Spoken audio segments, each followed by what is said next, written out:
is not only a commercial center, but a hub of innovation. The Lagos State government, through its Ministry of Information and Strategy, hosts a joint citizens media engagement forum to bridge the communication gap between the government, media, and residents of Lagos State. It's not every time that you find as many giants in the media as possible that we have here.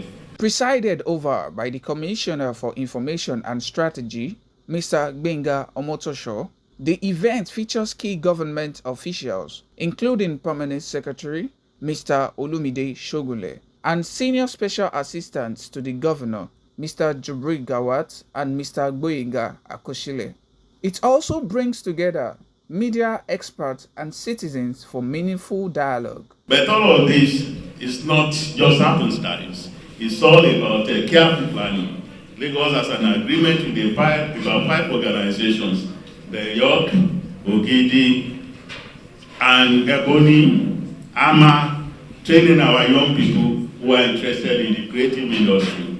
About 6,000 of them have been so trained in editing, in script writing, in acting. So Lagos is not just the headquarters of entertainment in Africa. It's also going to take the prize for that in the whole world.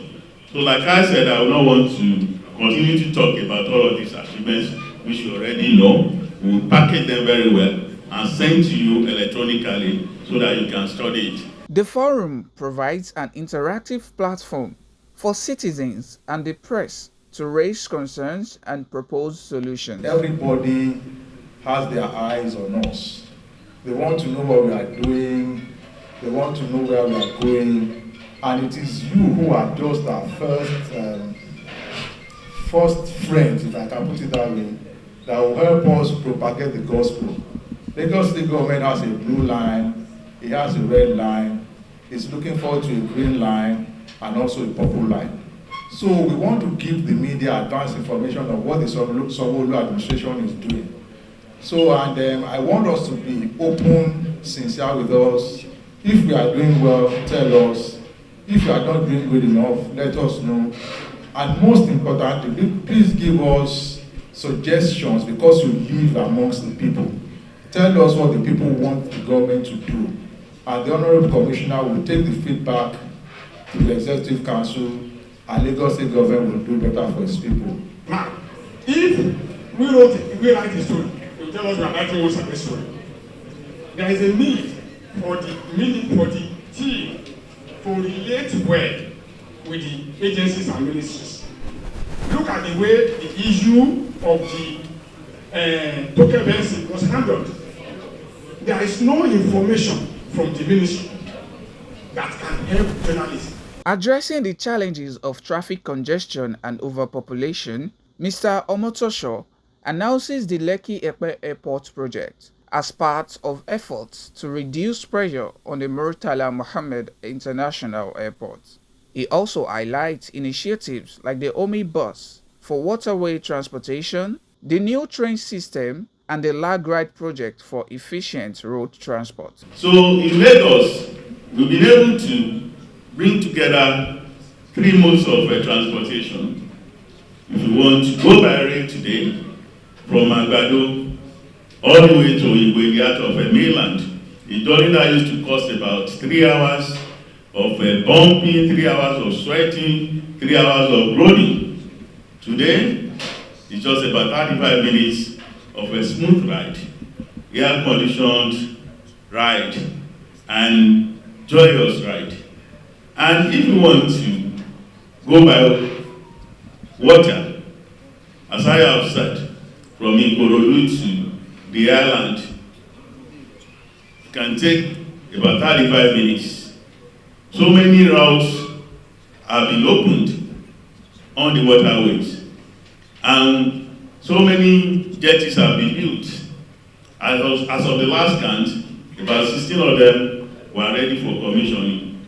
Regarding water scarcity, Mr. Omotosho explains that the state is fixing pipelines from Adinyo, Ogun State, to channel 60 million liters of water daily to Lagos residents. So there are challenges in water. rust pipes, the one that is being produced, sabotage, and so many other things. So about 30% of what we should be doing is what we are doing now. And for a growing city like Lagos, there is no way 30% or 100% can be enough. It's just like a drop in the ocean.